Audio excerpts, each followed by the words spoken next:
Pinakabagong modern private resort sa San Jose del Monte as low as 5,000 pesos only. Tara, yung mga kanuus, alam niyo ba ang nalaman ko? Kami napadpad dito sa Kaipian Road, San Jose del Monte City, Bulacan para mag-staycation sa Hillside Farm Resort. Yes, na-feature na natin yung una nilang resort at good news dahil may second at ibang disenyo ng resort naman sila.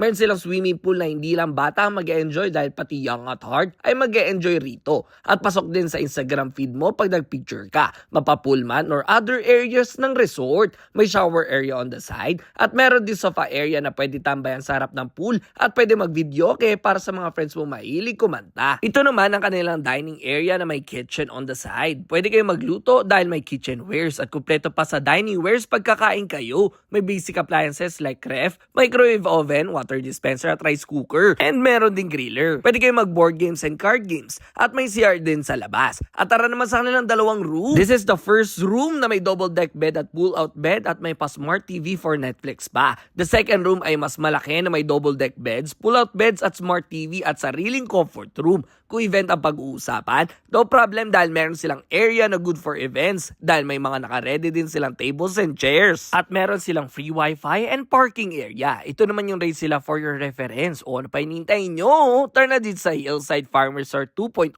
sa San Jose del Monte City, Bulacan. Let's go!